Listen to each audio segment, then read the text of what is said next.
that I've used most of my time to talk about the real industrial issues for the union. Hopefully gives you a clue that what I'm not going to do here is a long presentation and ask you all to say yes to question 1, no to question 2. I want to give you the context of what this consultation is about, why it's really important, and why it embodies the democracy in the union that enshrines. This strategy was agreed by you, by lay reps, at conference, overwhelmingly, and now the NEC, having got an agreed policy, is going to spend the next 4 months asking you, in this committee, in your equality committees, in your groups and in your branches, to have the widest possible consultation, and by November, submit your views to the 9 questions in the back of the document. So this is not one of these, put your hand up now, this is a considered discussion we want to have, because this is a really important consultation. There are 9 questions in the document, and the 9 questions reflect all the feedback we've had, particularly, I have to say, from people in Scotland and in the north of Ireland and in Wales, people who have different political situations. Scotland is the most dramatic, where we have an SNP government, where Labour was 5th in the polls in the European elections, where it's a very different political situation than in large parts of England and Wales. And of course it also reflects in the north of Ireland, Labour don't even stand candidates in the general election. So these questions are designed to ask ourselves some serious questions and questions about important detail. But the first thing to say is that the policy of the union is clear. The policy agreed by our conference is that we are now in no doubt that in a UK general election, so let's be clear, this is not about your council, it's not about the Welsh Assembly, it's not about a European election, it's not about whether your Labour candidate used to support Tony Blair. This is not about local politics, this is about the national general election only. So we're not consulting about how we should vote in any other election, it's about the UK general election. Specifically so because the UK general election, there are only 2 outcomes. When that election comes, either Jeremy Corbyn will be Prime Minister, either in a majority or minority Labour government, or Boris Johnson will be Prime Minister. That's the way our first past the post UK electoral system works. We have said as a union, and this document reflects, that we were the biggest critics of Labour under Tony Blair and Gordon Brown. We have championed a view that says no union, in our view, we would never, will say we are now Labour's friends for all eternity, and are asking people to affiliate to the Labour Party. What this document tells us is our view has changed as the view of the Labour Party has changed. When it was cutting our jobs, we were their biggest critics. Now at our conference for 2 consecutive years, Jeremy Corbyn has come and has said that if he gets into power, he will reinstate national pay bargaining. We are talking to them about what a social security policy should look like for this country involving DWP reps. We are talking to them about what a fair taxation policy should look like involving HMRC reps. We're talking to them about setting up a new Ministry for Labour, staffed by PCS members, that will give us the resource finally to implement the policies around the national minimum wage, health and safety standards, and all those things that matter to the people of this country. They've told us they will stop the office closure programme, reinstate the redundancy terms, and give us facility time back, proper national bargaining, and allow our reps access to the workplace to talk to members. Now I raise those points because when we have that on offer, or what Boris Johnson has on offer, as a union, that is a no-brainer.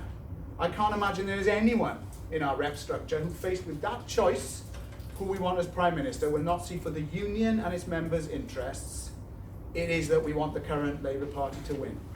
But what this document recognises is that many of our members have lots of other reasons why they vote in elections. We have members who vote Conservative, Plaid Cymru, Green, Lib Dem, and a whole raft of other things. And those members will have very sincerely held views. What this document does, though, is, however, it says that we now recognise as a union that we have a duty to ensure that when members vote in an election, they at least know what their union believes. They should know about how that outcome affects them in their employment and in terms of what it means to be a PCS member and the services we deliver.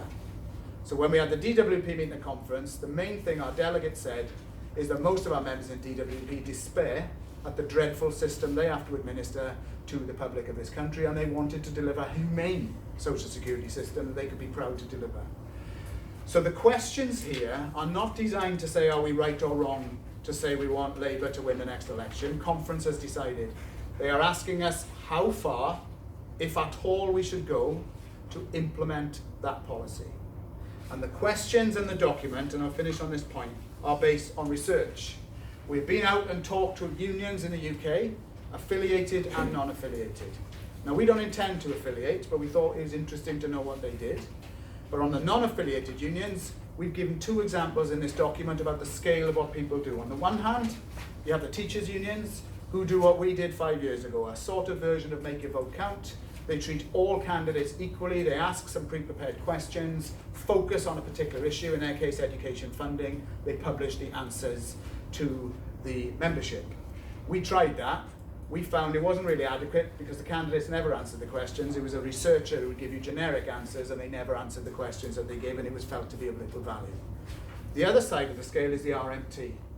The RMT, a union that we work quite closely with, has voted not to affiliate to Labour, but as a non-affiliated union does more than anyone else. They urge their members to vote Labour, they urge their members to join and get into constituencies and have a say in who the candidates are, so that when you have Labour candidates, they're trade unionists who share our pro-public sector values, and they give money to the Labour Party's general election campaign. So you have two very different ends of the scale. What we're seeking to ask you is where we should be on that scale.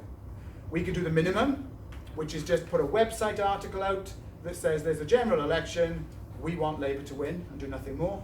Or you could go right the other end of the scale, encourage people to get involved, give practical support, and urge members to vote Labour. In between, there's lots of other things that you can do using social media, because we don't want any rep to put themselves at risk with all the political restrictions put on reps. But I'm leaving you with this, Catherine, is to say this is a genuine consultation. It asks really serious questions. I've done lots of these meetings, and I can tell you some people get up and they're really annoyed with us because we haven't done more, and we haven't done more to support the Labour Party in the past. And then I've had other members get up and they say, oh, we think we should be neutral. We know we've got a range of views. We have an agreed policy. It is now up to us to get our members to decide what we want to do. Your NEC believes one thing is obvious. The time for standing aside from it all and saying politics is nothing to do with us, if ever there was that time, first I don't think there was, long went. The shape of the government will materially affect from day one whether there's more privatisation, more pay cuts, or we are treated in the way the trade unions should be treated, which is we have a value point of view. That's why we hope the next election gets rid of the current government. We make no bones about it, and we'd like to see Jeremy Corbyn as Prime Minister. But the question for you is, how far do you think our members would want us to go? You've got till November to deal with the consultation. And my final word is, we're not particularly asking branches to say yes, no, yes, no. We're actually looking for a proper, considered discussion about all the issues it raises. And if we do that properly, whatever decision we make, we know our members will support because you have consulted them. So thanks very much for listening. Thanks for all you do. Let's get ready for a tough year ahead, but let's believe that we can win, and we have to win to stop Boris Johnson and his plans for our members. Thanks very much.